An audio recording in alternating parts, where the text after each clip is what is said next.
ते नमस्तुभ्यं वरदे कामरूपिणि विद्यारम्भं करिष्यामि सिद्धिर्भवतु मे सदा वसुदेवं सुतं देवं कंसचाणूरमर्दनं देवकी परमानन्दं कृष्णं वन्दे जगद्गुरुं हरि ओम् कृष्णं वन्दे जगद्गुरुं Namaskar.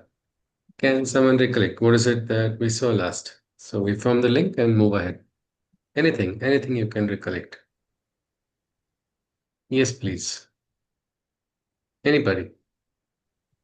So Krishna talks about oneness not just in moments and situation, but also in animate and inanimate objects, and Yes. also in friends and enemies. So he says you have to see oneness in all. Not that it has to be you don't have to view clay and gold as the same, but it has its own value, and you should see it in that perspective. Yes. Isn't it? It is like each has its own value, and that value is something which must be understood.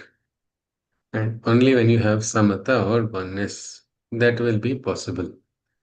Anybody would like to add anything to what Mitaji just shared? Yes. Anyone? Well, we continue after that. Yes, please. We also talked about mind as our great friend and it is also our enemy sometimes. Yes. Yes.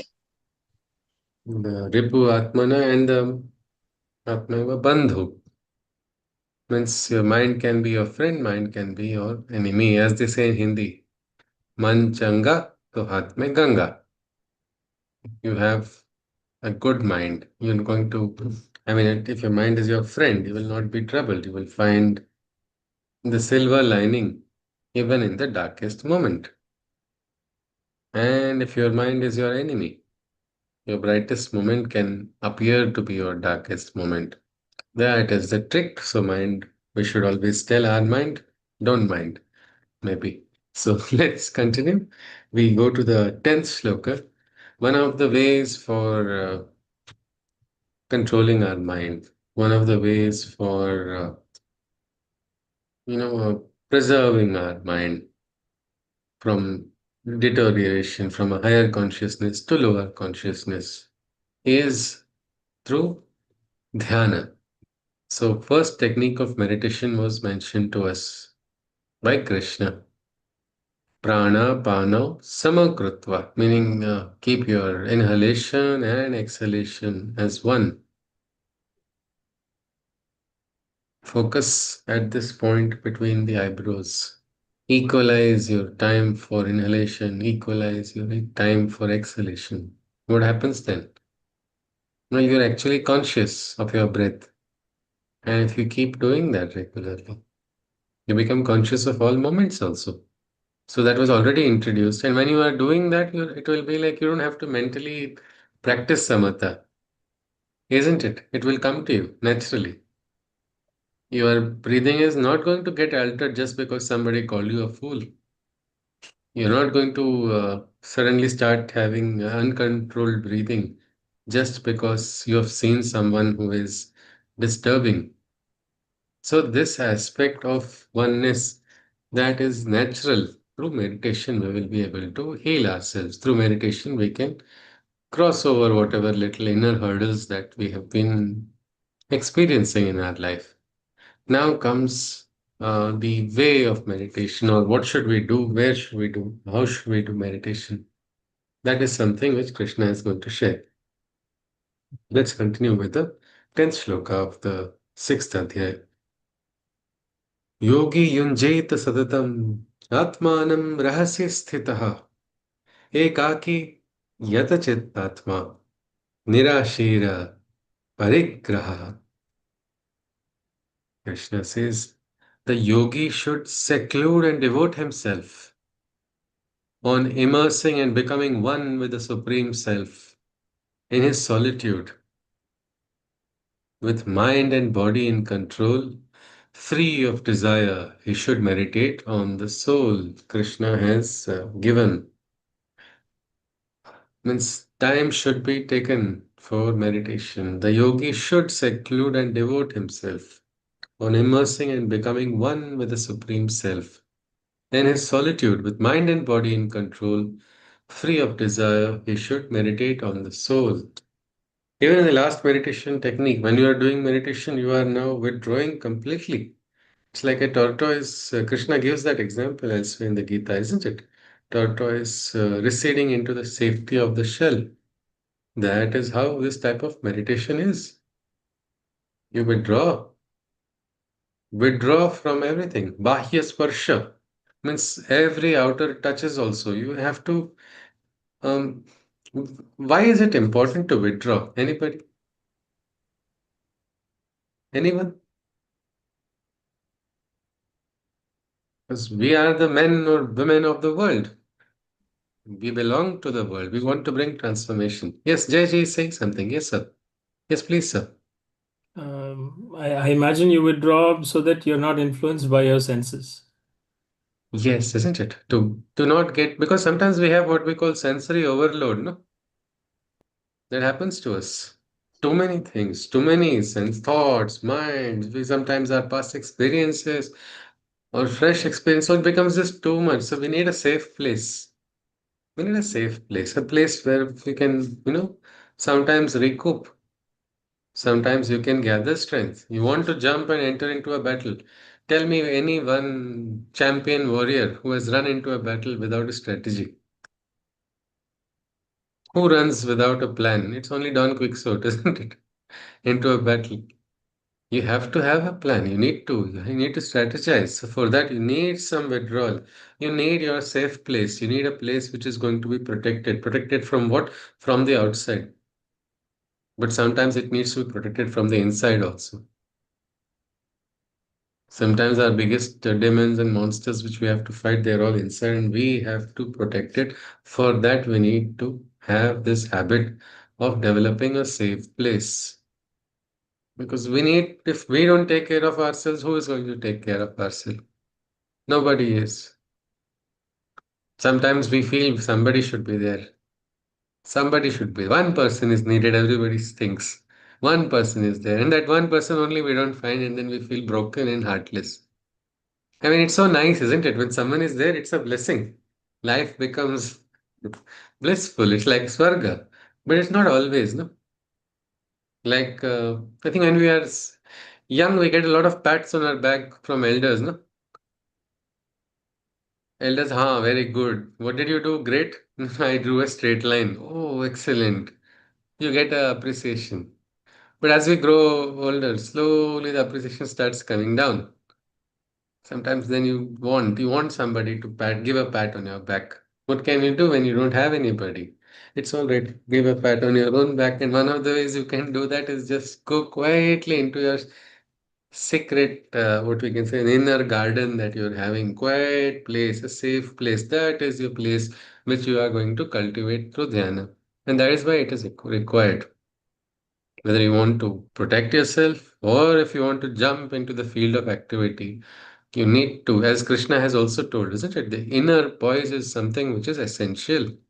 Even a storm, which is, a tornado also, if it is going to rage at a very high speed, what is the core of the tornado? What is the core of the storm? The eye of the storm velocity is zero because probably the storm is meditating on the inside quietly. So that is what we are trying to cultivate. One technique has been told. I would say I'd really recommend you just practice this and just watch the transfer. It's not my technique. It is Krishna's technique, which he has given 5,000 years old and plus maybe more than 5,000. Plus, he has said this is the technique of the yogis who have achieved great things. Great in the sense suprahuman things have been achieved by such yogis, just not just experiencing things better, they've controlled the mind, they have become fearless, heart has become so clean, they have reached greater states of consciousness with this simple technique. So the first technique was told, let us practice it, give ourselves a time, 14 days, 28 days at least. Just watch what happens if we are able to. I mean, make a calendar note. Today I did meditation. How much ever time is convenient, 15 minutes, 20 minutes, but take some time out. That's what Krishna is suggesting. He says the yogi should seclude and devote himself on immersing and becoming one with the Supreme Self in his solitude, with mind and body in control, free of desire, he should meditate upon the soul, meditate on a part of us which is eternal, which is invincible, which is faultless, which is blameless, which is perfect. Nainam chindati shastrani, nainam dhati pavaka, or as Adi Shankaracharya says, Chidananda Rupa, Shivoham, Shivoham. This meditation is necessary to start associating ourselves with that divinity inside. There are so many different mantras for thinking about it, but more than repetition of the mantras, it is important to become conscious of them. A very nice dharana mantra is there. It says, its lyrics are so beautiful. Swatma Ramoham Bhuma Paramasukhi. It's very nicely chanted. Swatma Ramoham Bhuma Paramasukhi. परमात्माहं परिपूर्णोऽहं परात्परोऽहं केवलोऽहम्. Later on goes on saying Siddham Sahaja Sukham. So simply you will get the experience. So the Siddhi will come naturally. You don't even have to aspire, I want this Siddhi, I want that Siddhi. Forget all those Siddhis, offer it to the divine.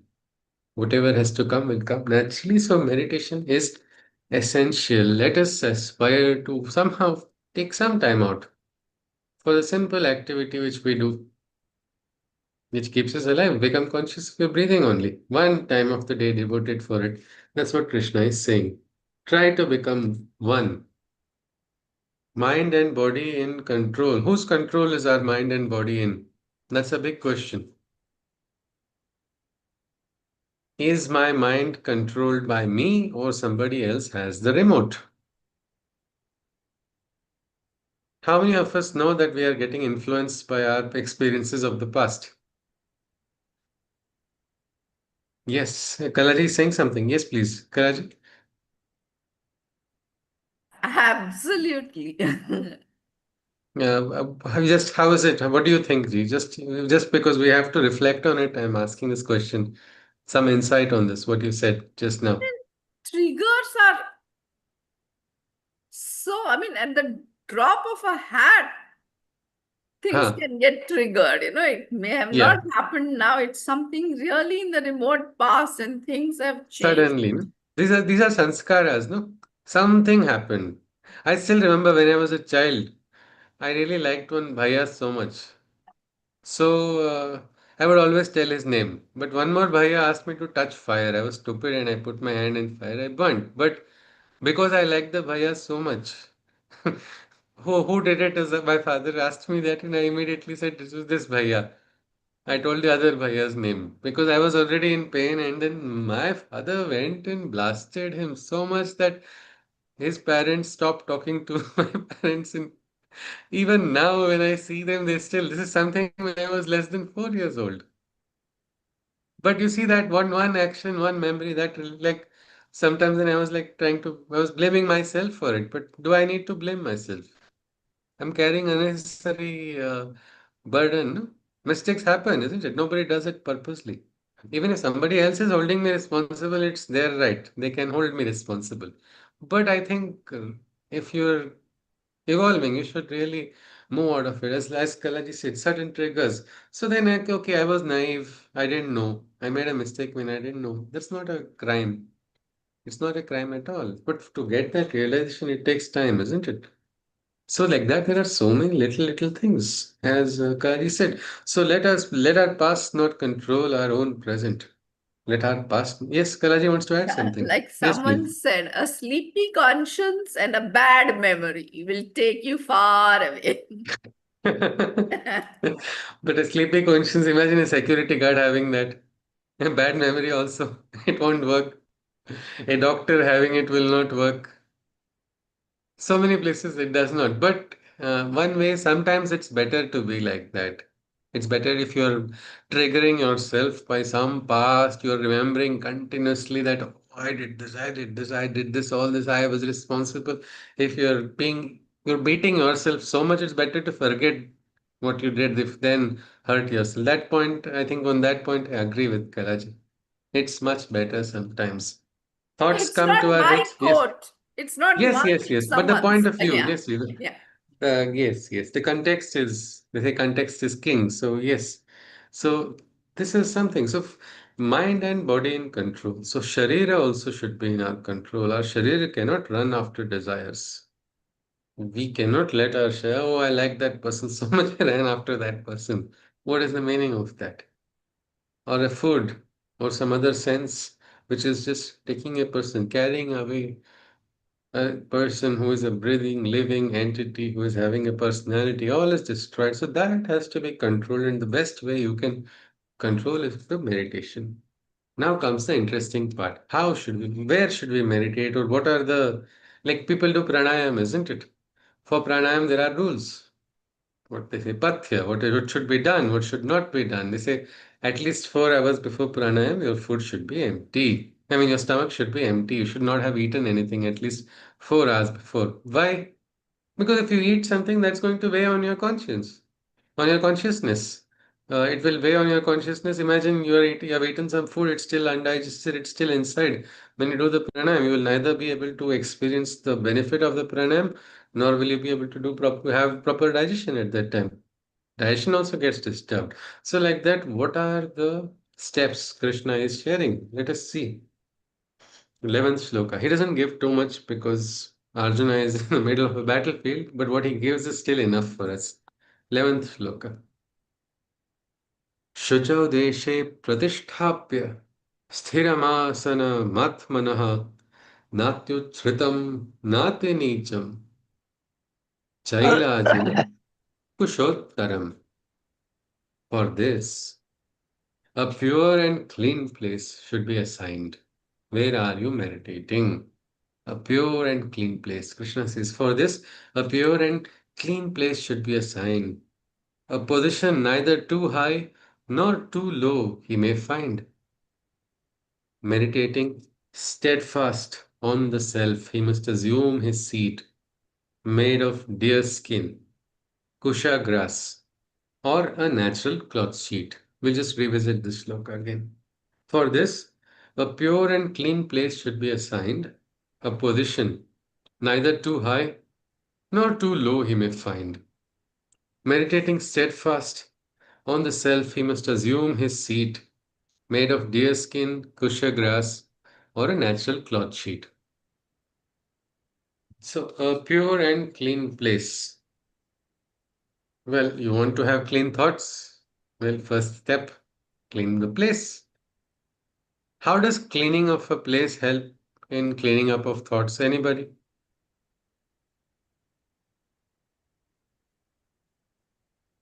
Does it help? Or it's just a superstition? It does, isn't it? It does. We Energy had the of opportunity of. harmony, right? Yes, Shwetaji? Energy of harmony. Oh, yes, harmony. Goddess Lakshmi is goddess of harmony. And she's also the goddess of yoga. Yogaja yoga sambhute mahalakshmim namostate. So the harmonies of place, they are going to be done. Many people, even heads of organizations, CEOs, all of them they go to temple and start taking a broomstick and cleaning. Not just temples, they go to other ashrams also. They go to different places. Why do they do that? Where they are cleaning the dust on the outside, the dirt on the inside also by this offering, no? It is cleaned up. So cleaning is essential. Clean place is required. What are the dimensions, or what is the blueprint? Which architect has to be called for designing this clean place? Which marble we need? What finish we need? What is Krishna talking about it? Any blueprint has been given to us in this sloka? I need an Italian designer, interior designer for this. What is Krishna saying here? Anybody?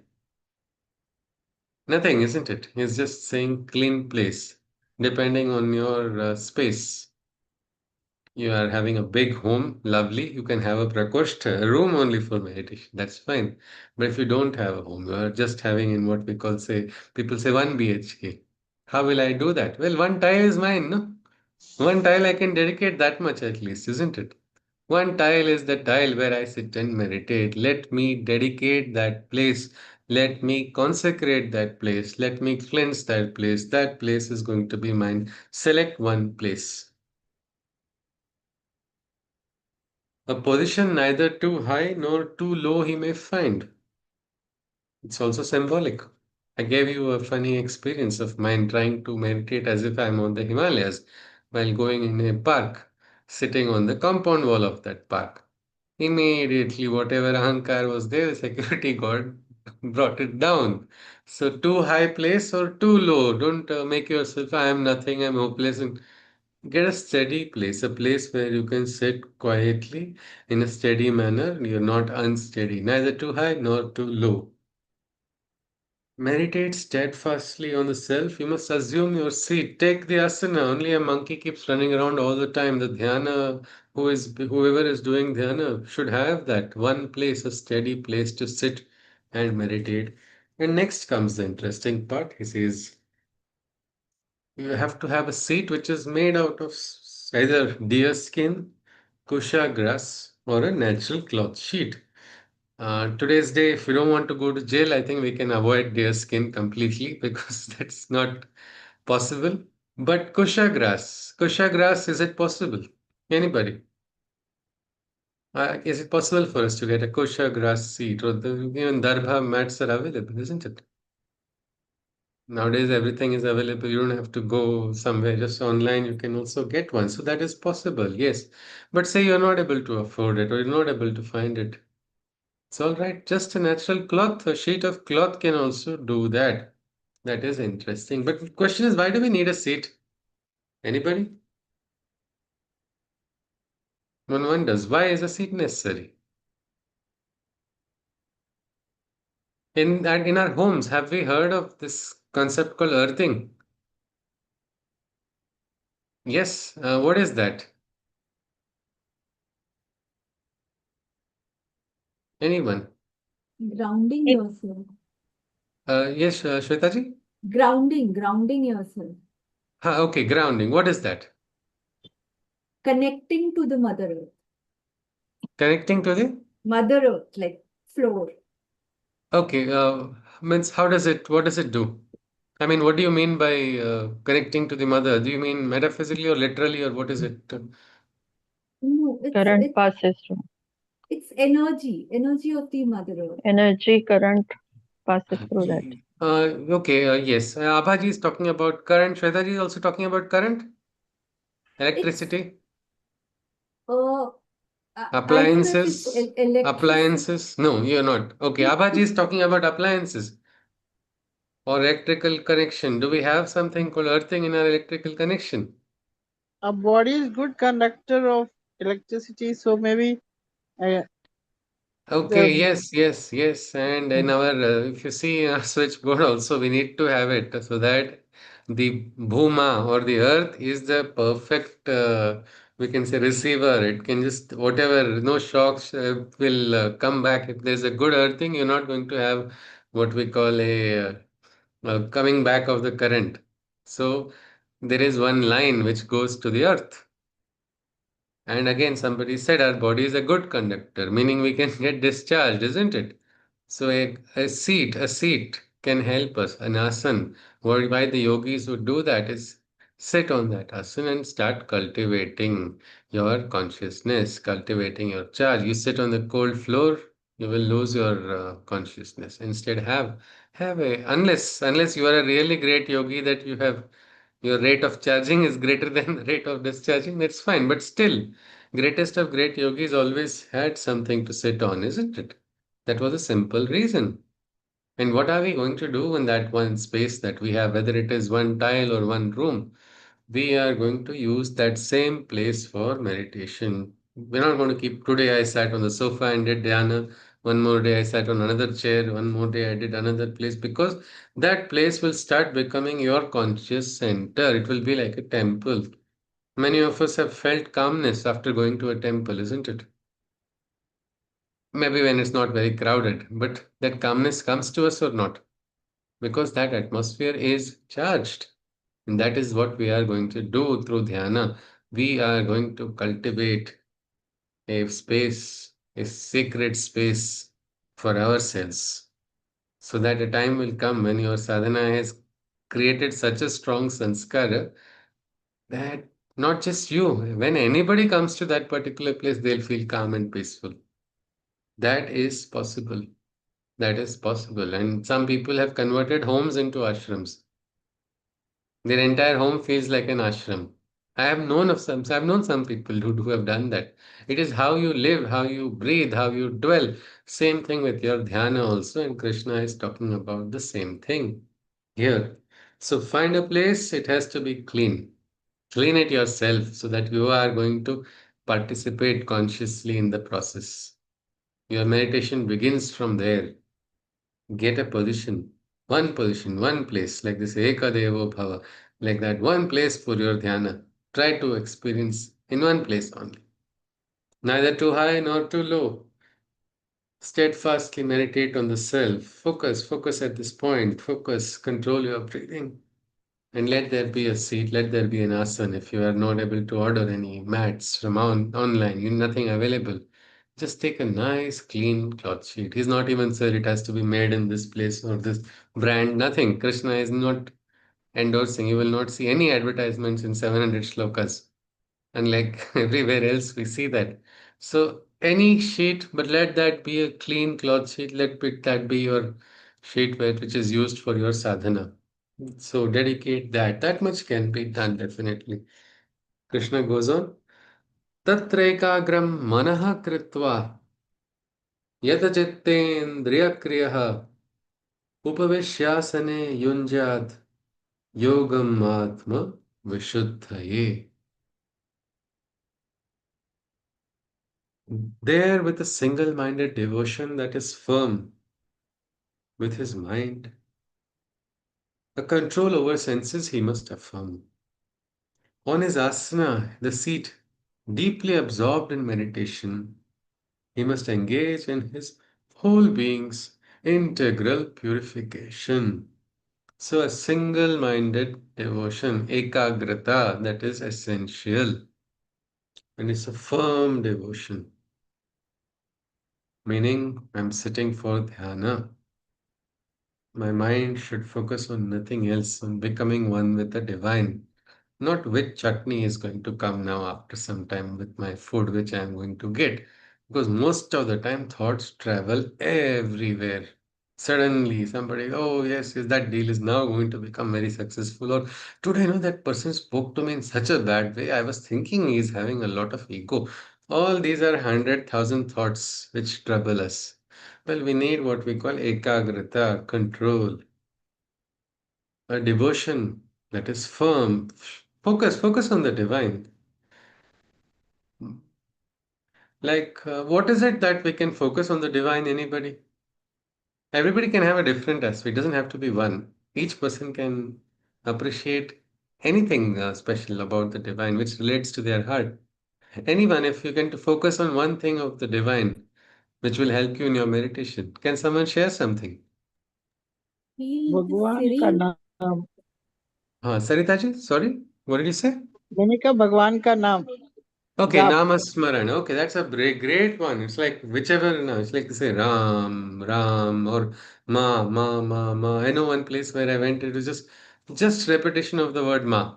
They were just doing that for so long. I didn't understand what's going on, but after a while, that place was so different. So, okay, Shweta ji is saying something. Yeah, that serene peace, white lotus. White lotus. Okay, flowers. Flowers also brilliant to visualize certain flowers. Now, Shwedaji is talking about a white lotus. Somebody may look at hibiscus. The mother of Sri Aurobindo Ashram has given spiritual significances of 800 plus flowers. I think Chitraji has written a book. If she wishes, I would request her to share that book, if she can, if she wishes, on the floral meditations with the mother.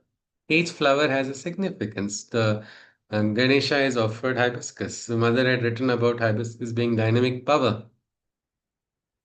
Without actually knowing certain traditions, just through the flowers spoke to her certain meanings, and that was what was given. So, yes, these are different things. Some people prefer to just have an image of Krishna in their hearts. Just that also gives serene silence. Imagine Krishna meditating quietly.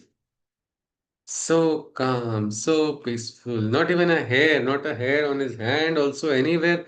Not a hair is moving. He's just still, pin drop silence. That quietude, you can just cultivate it inside. So that is something. It is why we focus with our steady mind, because we will get that peace when we visualize that. One is asana, or the Buddha's silence. That is also something. People just meditate and then go in. So on the asana, the sit deeply absorbed in meditation. Go deep into meditation. And in the process, without your knowing, you will be leading to a great internal purification. If you have some addictions also, they will be lost. If you are able to be strong in your meditation, that is something. Addictions are very difficult to let go unless you have very strong mind, and the fastest way to make your mind strong is this only. It's a great healing which talks about it's a great healing. Meditation is that. So let's see what is. But one small question comes: how many of us are able to have a single-minded meditation? Now, Krishna introduced a technique. If we have all tried it, did we get no thoughts in our head? Or did we have some thoughts whenever we did? Though we are looking at our breaths, we're controlling it, we're focusing at this point, we're even coupling to a mantra, but we're like, oh no, thoughts are coming. Some people have what we call double minds.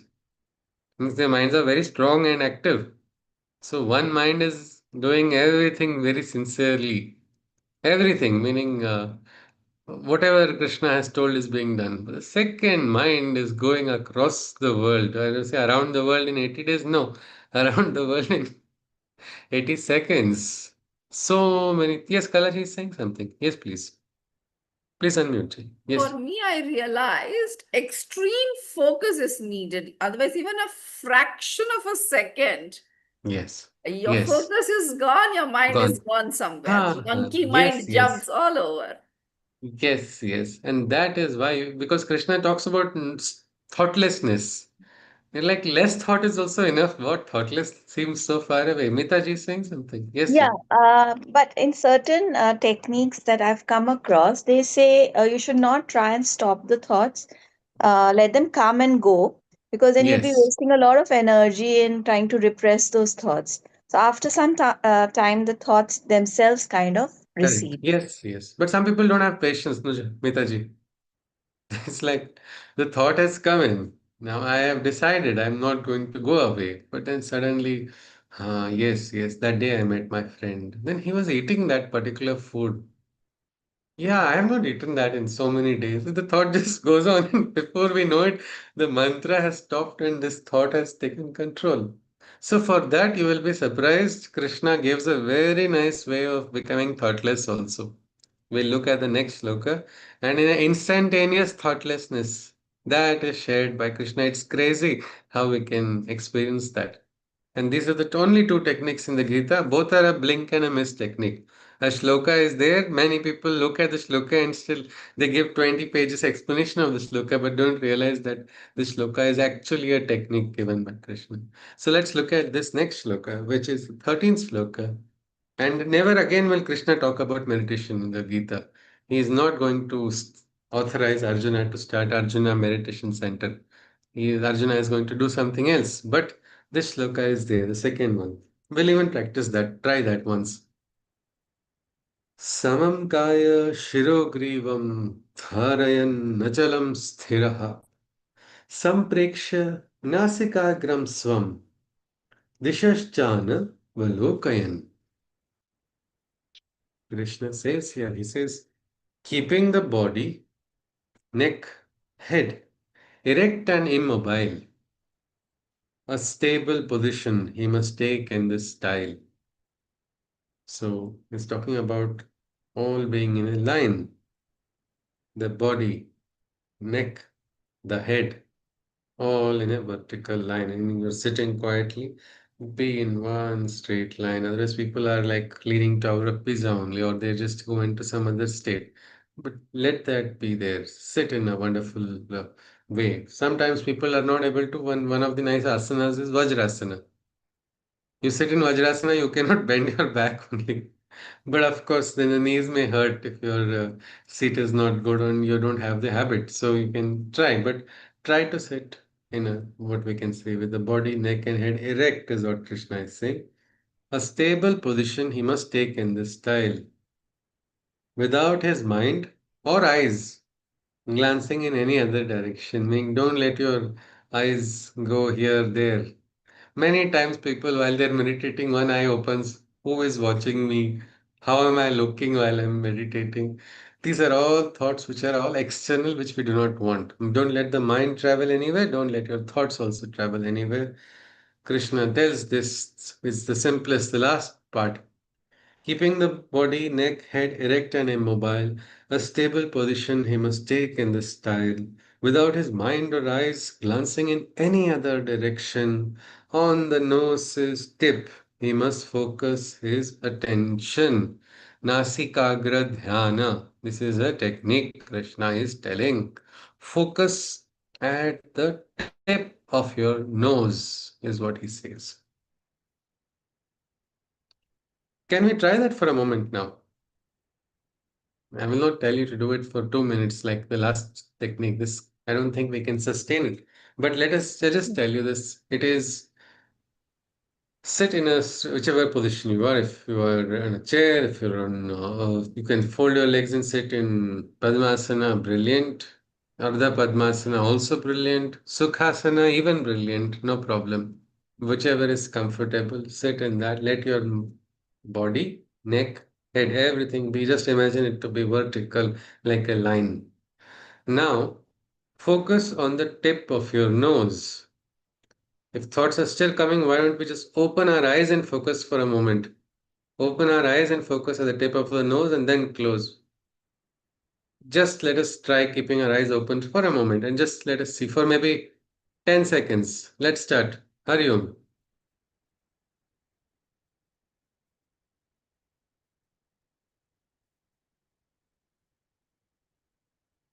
Yes. Hariom. I think that is enough. What was the experience of keeping your eyes open and focusing on the tip of the nose? Yes, anybody? Very, very nice. We feel Nice. calm Okay. and calm. Anybody had a strain? Yes. No, Okay, Little Rekhaji bit of says no. cockeyed, little bit of cockeyed. Yes, yes, yes. It's like you sit like that, too much Krishna will have a lot of squint-eyed followers, isn't it? Everybody permanently keeps their eyes. But if you can just focus, it strains your eyes when you focus at this point. But what thoughts come in your head when you do that? Nil, that secret special state which Krishna talks about. Na kinchit api chintayet. People say, when will this happen? When it happens so instantaneously. So when you're closing your eyes, when you're probably doing the other meditation, it's not working. Quickly open your eyes for a moment, look at the tip of nose, again close it.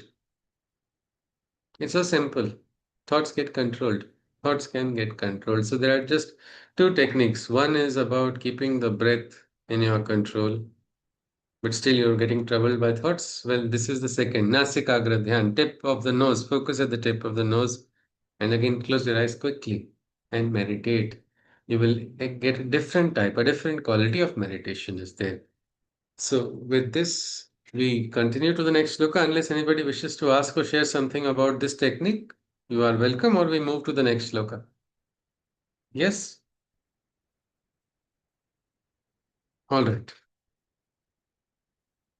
Prashantatma vigatabhir brahmachari vrate sthitah manah संयम्य मच्चित्तो युक्तः आसीत मत्परः. With a peaceful mind that is without fear. So a mind that is peaceful, a mind that is without fear.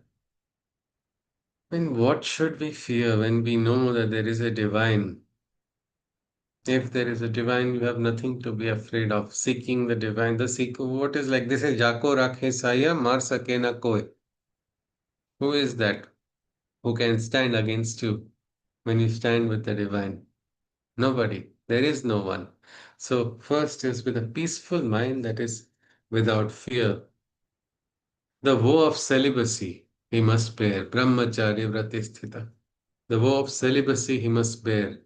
He must seek with his mind firmly in his control a merger into my consciousness as a whole. You must try to merge into the supreme consciousness. Let the drop aspire, just aspire in meditation at least, no? To become one with the ocean. Isn't it possible? Yes, it is possible. But then there's an interesting line, Brahmacharya Vratisthita, a vow of celibacy must bear. That means now people like me who got married can never do meditation. What is Krishna doing that? Telling that. Brahmacharya Vratisthita. How do I follow Brahmacharya Vrata? If I'm following Brahmacharya Vrata, then how will I do? I'm not following it. I've got married. Then how can I meditate? Well, that means I have now lost the chance to meditate only, is it? What could this imply? This particular line. It's purity of thoughts. The thoughts, isn't it? The thoughts of our thoughts at that time. At least now when I'm meditating, at least I should not think of my wife, isn't it? I mean, when I'm awake, when I'm talking, all this throughout the day, it's fine. But now when I'm thinking of the divine, I should not, oh, I should have bought this saree. Oh, I should have got this. Oh, I should. No, at that time, you're not going to, your vrata is only one. I want to become one with the Brahman. This is my aspiration. Now there is no two. Ultimately, we're born alone, isn't it? And we've come alone, we'll go alone. No matter what, we get companions, our life goes beautifully, all that aside. But this is important. Let me focus on this divine, who I believe is the essence of everything, of even my most beloved person on the earth. He is beyond everybody and is inside of me and inside of everything. Let me focus on that. That is the vrata, the brahmacharya, which has to be followed. That is something Krishna is talking about. And let your mind be peaceful without fear of anybody or any of our own imaginary fears also. Nothing is required. Elsewhere in the Gita, Krishna says this is a divine quality, fearlessness, and it comes to the seekers. That's why I say like in the, we can say Varkari Sampradaya, they call Vaishnava Veer, the followers of the divine. They are brave, isn't it? Why are they brave? Well, they are making the biggest sacrifice of all their attachments. Who can be so brave? Who can dare? Only that seeker of the divine. So fearlessness, or in the Gita, Abhayam Sattva Sanshuddhi, we'll hear about it later. Fearlessness is one divine quality. Cultivate it. Let's not have any fear.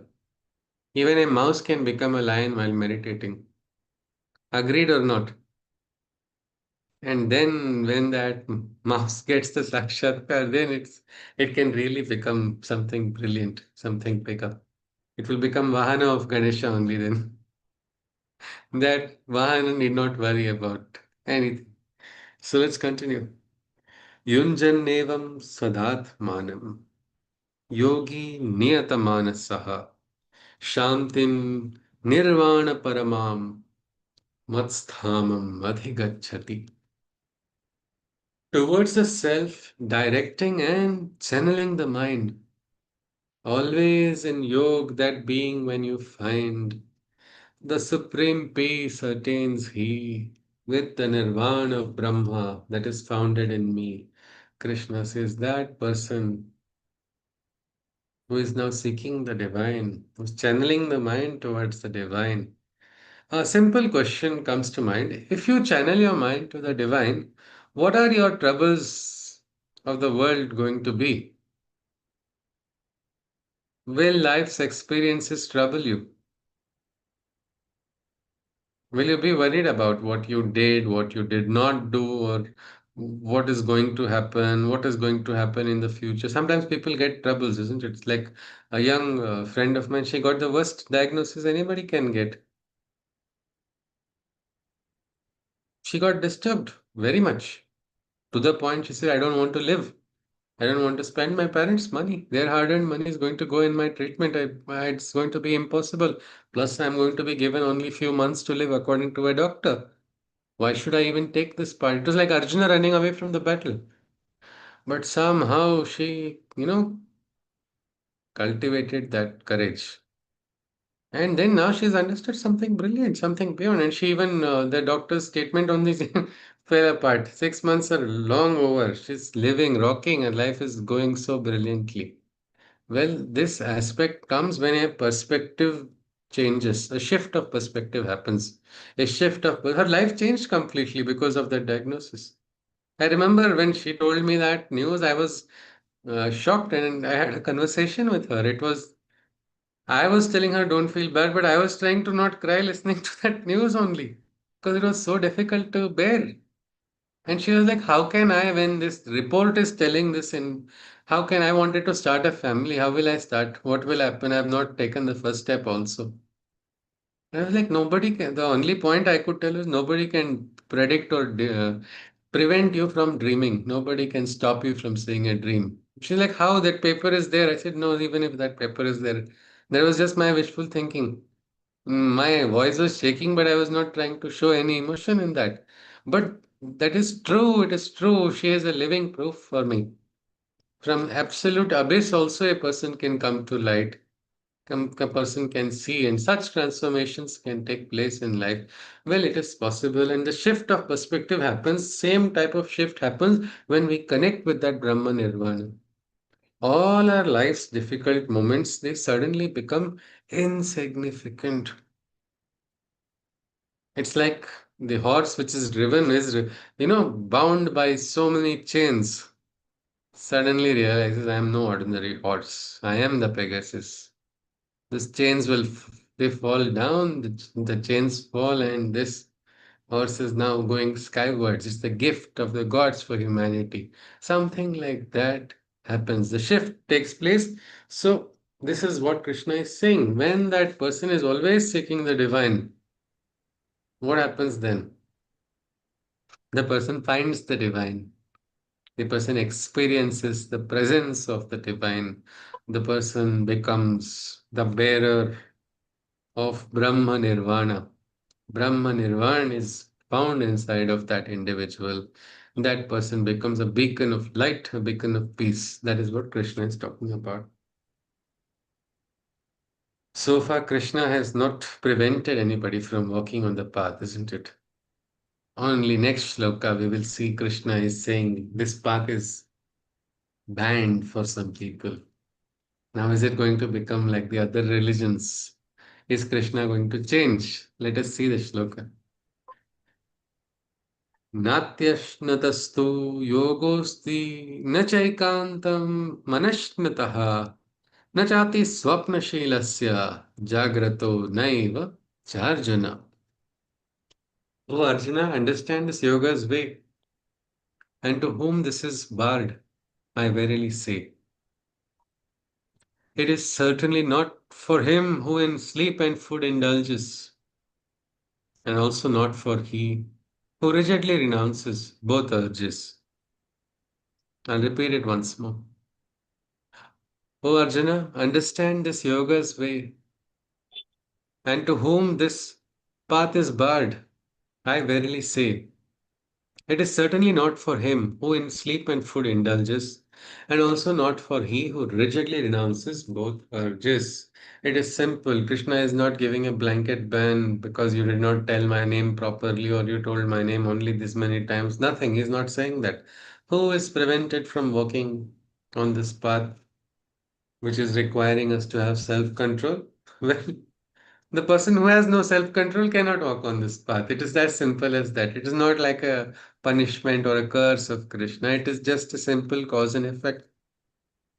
For somebody who is always engaging in sleep, not in laziness, in laxity, does not want to overcome the urge of, that sleeping urge is always taking control of the person.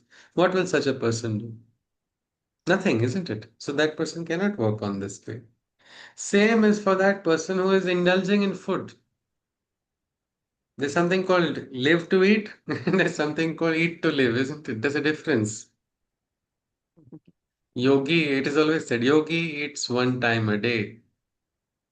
Bhogi eats twice a day and Rogi eats 3 times a day. That is how it is said. So we have to understand some people cannot sit without food, I mean, food is taking control of their entire cycle. I mean, it's all right. You can have preferences. Some people say, I like tea, I like coffee, but come on, if tea is denied to you, will you become cranky? If coffee, whatever food, without that, you're not able to. People act like they're a fish out of water just because they denied something. Well, then they are free to do that. Krishna is not saying that you can't do it. Only he's saying you'll never experience the taste of yoga. You will never experience the freedom of yoga. You'll not be able to walk on the path. You cannot get on that adventure of life.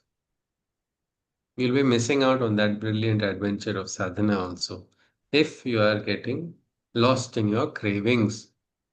And then there's a second part also to it. And also not for he who rigidly renounces both urges. So this rigid renouncing also is a problem. Even that person cannot experience the complete bliss, meaning that is that fine line, isn't it? A fine line. It's like it's a dislike, isn't it? It's a hate. No, one very interesting thing. Before Sri Aurobindo used to smoke. Now smoking is not required for sadhana, right? Yes or no? Afterwards, he gave it up just like that. The mother of Sri Aurobindo Ashram said because a lot of sadhaks started following. Now everybody has their own tendencies. This was a very early stage I'm talking about. So she said, no, these are, but one person came and asked him, why do you stick to smoking? The question is, why do you stick to non-smoking? What I'm trying to tell you is we should not be trapped in the dualities. The day he decided he stopped, and after that day, he never even had the feeling of doing that. Because the person is not bound. Whatever reason, we don't need to go into the saints. What are we going to worship the divine for? For their actions, isn't it? For their achievements, for everything. So, this aspect of either getting trapped in the urges or getting disgusted by the urges, both of it, that is also a problem. A lot of people get so attached with the diet, whether they should eat or I should not eat. That is one other attachment, isn't it? Sri Aurobindo calls it the two negations. One side is like, no, I must eat. So they are negating completely the aspect of self control. And the other is like, I do not, means I cannot. I know a person who was, I mean, it's good to have austerity in food, it is good to have self control. But then there are certain individuals, I cannot eat this particular ingredient. And then they force it so rigidly on everybody and they claim to be having a spiritual path. And yet they are not at all following any principles. What is that? Because again, a negative attachment to food. Food is food, isn't it? You should just look at it as that, not get so carried away. That is what Krishna is saying. Such people cannot walk ahead on the path. Let's continue. Krishna says, Yukta Ahara, again, the Ahar and the Vihar, both. The way you live and the way you eat, both are connected.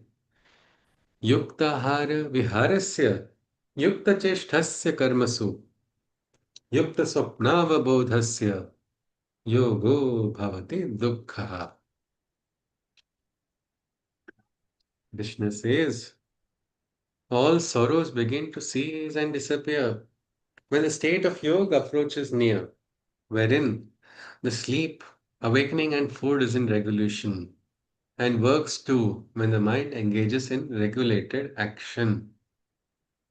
I repeat once more, all sorrows begin to cease and disappear when the state of yoga approaches near, wherein the sleep, awakening, and food is in regulation, and works too when the mind engages in regulated action.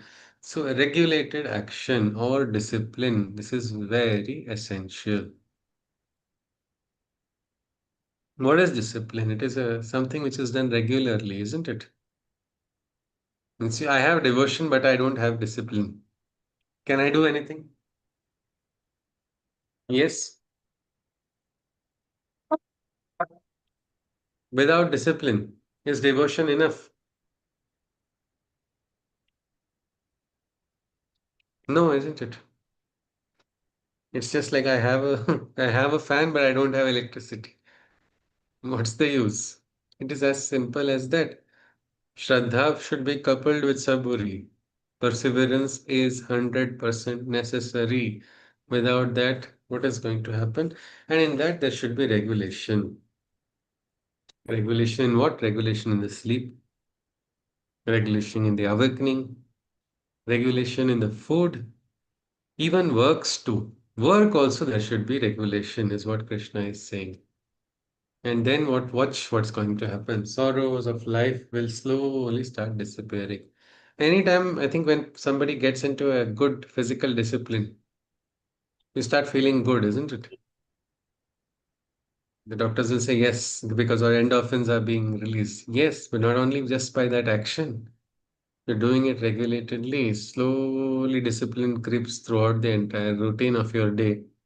You start your day in a disciplined manner, you will end your day in a disciplined manner. Many times people say, no, no, I'm not finding the drive to be disciplined. I'm not feeling like doing it. I don't know. I used to be so disciplined once upon a time. Now that is gone. Or X, Y, Z. So many. We can write books on why we are not disciplined if we want to. But the best way of becoming disciplined is by being disciplined right from the start, taking the attempt. I want to do exercise. It's all right. I've become too fat to exercise. Let me start today. Let me start a little by little, slowly, slowly, slowly. But unless we start, it's not going to happen. And that is important. But then there's also regulation. Doing it regulatedly. First day, you can't do all the exercises that you know. What's going to happen? Can you do it the second day? The body is going to be too heavy. Body cannot. Same way works also when people do a lot of work. They should learn. They said there should be regulation in the work also. My Guruji Damleji had shared a very nice experience when I used to stay with him. That time he had shared one wonderful experience of his when he was staying with his Guru.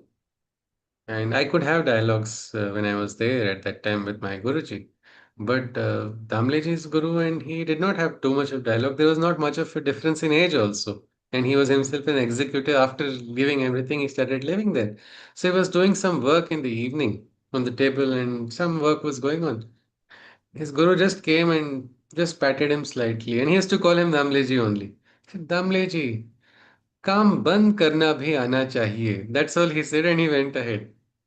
That one line had such a strong impact on him. Just like how you know to start, you should learn when to close. It's like the writer can write, but writer should also learn when to put the pen back, put the cap back onto the pen and keep it down, isn't it?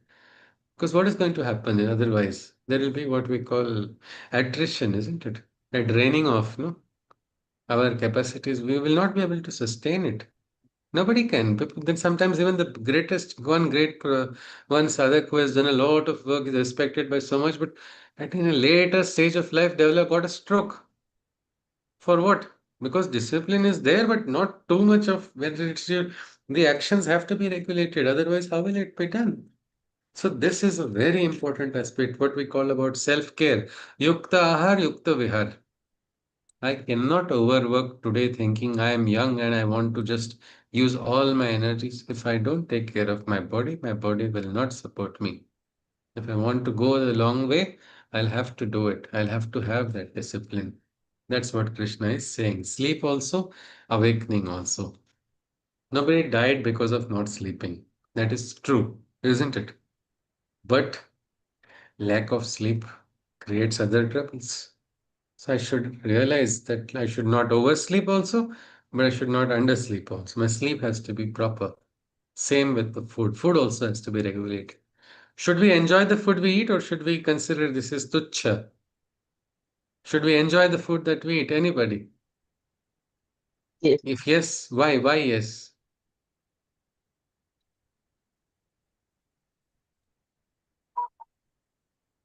In Anyone? Marathi, we have shloka, Anna hai Purna Brahma. Okay, so we have to eat a tasty Purna Brahma. And Okay. it's a yajna. And Yes, what yes. we eat, it's a What we eat? yajna. It's a Yajna yagna. karma. Yes, yes. Yagna is there. So you must understand it's something, it's a sacred act. So you must enjoy it. Yes. Ayurveda talks about digestion, beginning from the saliva only. The food that you are eating, the different types of foods are also there.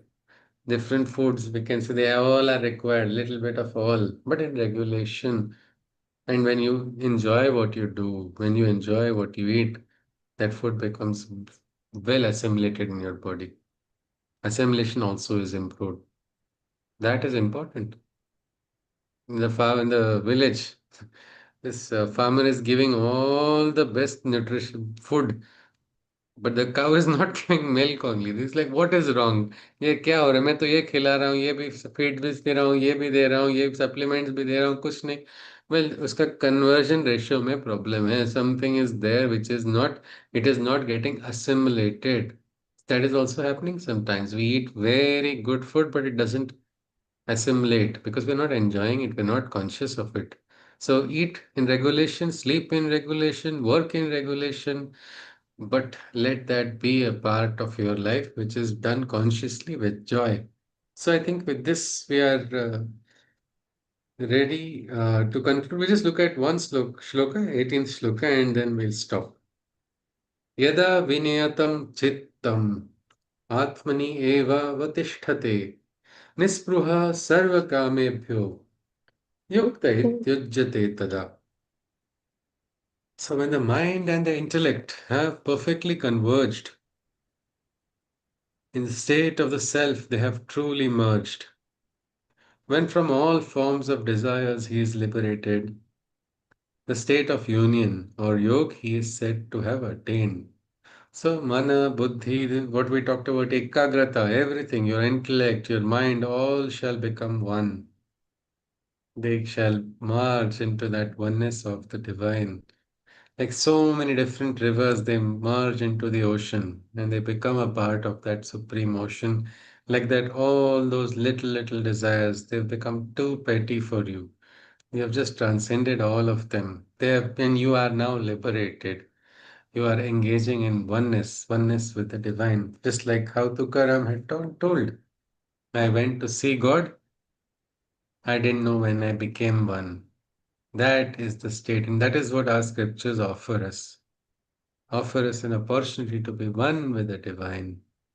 They say low aim is crime. Well, then this is the lowest aim if we don't think of uh, becoming divine.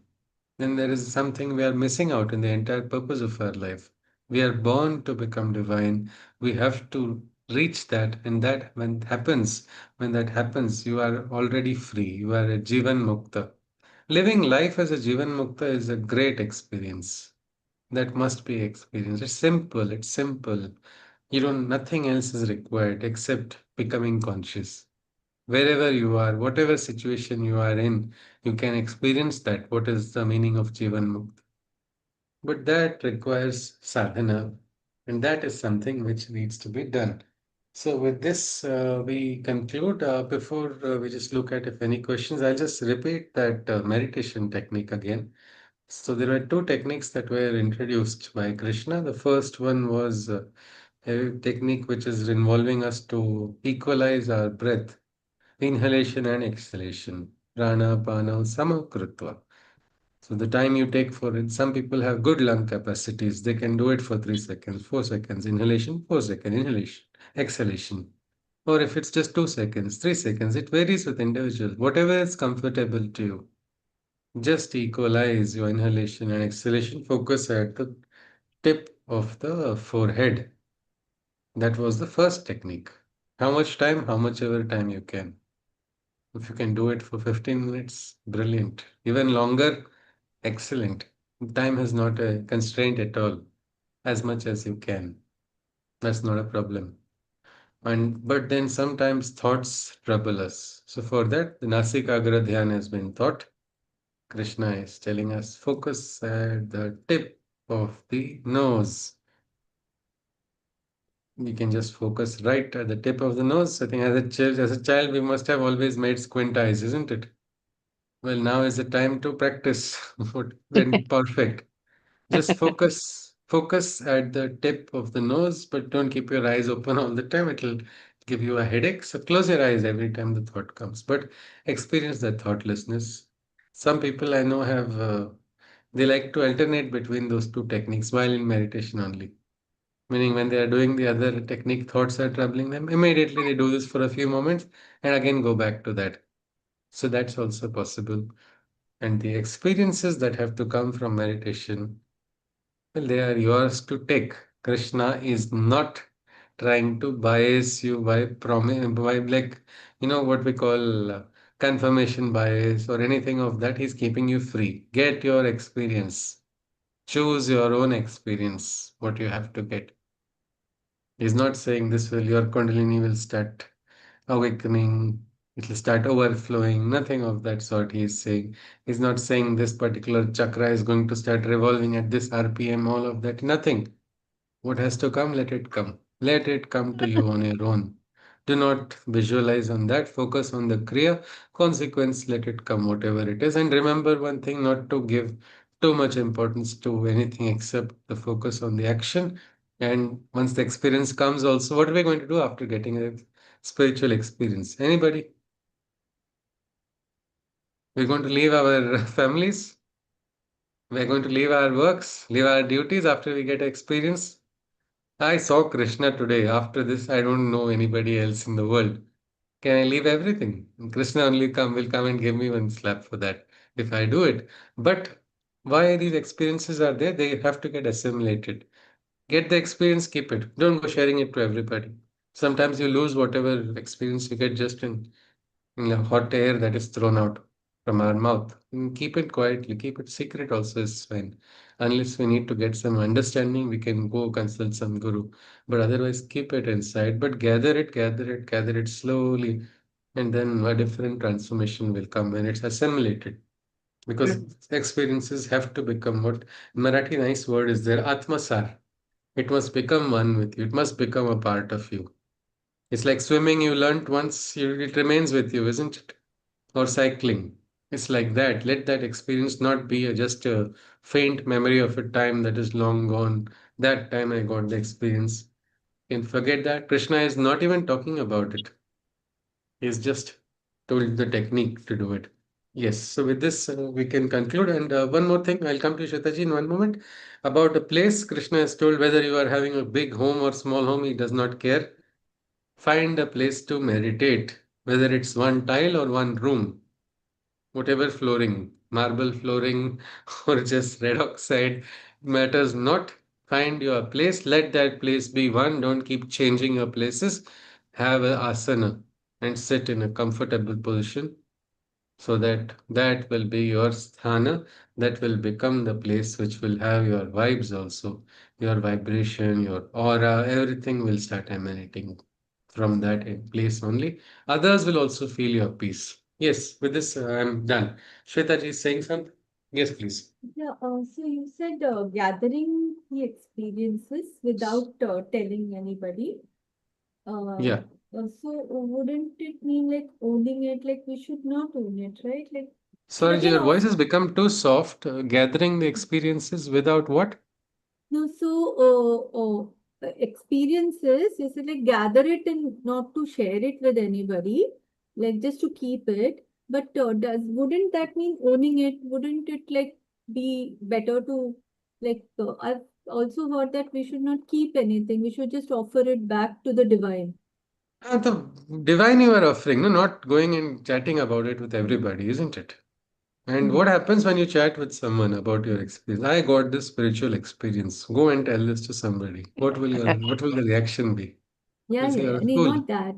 But also Yeah. like within you also not to own it, No, no, right? these are experiences which are they are having no words to describe the experiences that you get. No, they cannot describe in words. I did to my there was a time when I had two friends. I mean, they are still friends, but probably they are not wanting to talk to me now.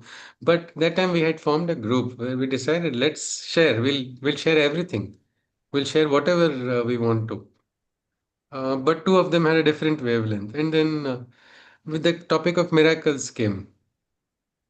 And one was like, there's no miracle in world. I was like, no, there are miracles, is what I felt. And I said, what is it? And I just started sharing some. It was a simple experience for me. For me, it was a miracle. If you ask me today, also I call it a miracle. It's for me, it is that. So when I just told and I gave a logical explanation because it was, but while I was giving logical explanation, it was looking like I'm stripping that miracle of its miraculous properties. It's just becoming too, the three-dimensional live moment is somebody is doing a some kind of, I mean, it's making a live patient cannot be used as a cadaver. No? It was like that. It was, I did it. And I somehow logically, I came to a point where I tried to prove logically that this is something I could do it according to me. Then my friend asked a simple question, which was very astounding. What's in it for me? That was it. And then I felt so bad after hearing that question. It was like it left a very bad taste in my own mouth. Ki, what a nice experience I had. Look at what I did. And that is why it is said, except the guru, no, you should not share your miracles. Or maybe a guru bandhu, and that too, if you have been authorized to do that. Otherwise, people are there to, take away, people take away your enthusiasm, people take away your energies. Like that, even miraculous experiences of your life suddenly. Imagine if you stop feeling it's a miracle, what's going to happen? Nothing will happen that way, but the joy of that moment will be lost forever. So these are experiences which, and nobody else can get it. No, as like Tukaram had also said, "Khadile ase gudi, dekhale ase nahi." The sweetness of taste that comes from experience cannot be seen by somebody else. I ate a tasty, lovely, juicy mango. If I give you a beautiful description of an Alphonse mango, maximum if the description is very graphic, it might make you salivate, but it will not give you the taste, isn't it? The taste will come when you eat it yourself. So that is like that. So it is recommended not to share. Spirituality is something which is a very private thing. You don't need to share it with anybody, actually, not even with the world. But maybe when we are having, like now, why am I taking the workshop? Well, that's direction given to me. So I have to do it. But otherwise, the experiences, they must be inside because then you can learn. They come for teaching us something. Many times we half understand something and then we feel we have learned it.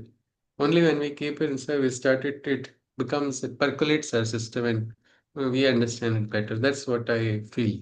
Yes, Shwetaji. So I think with this, we are ready to conclude today's session. If anybody wishes to share something, some take home, some points, please do share, after which we conclude with a Shanti Mantra. Yes, anybody.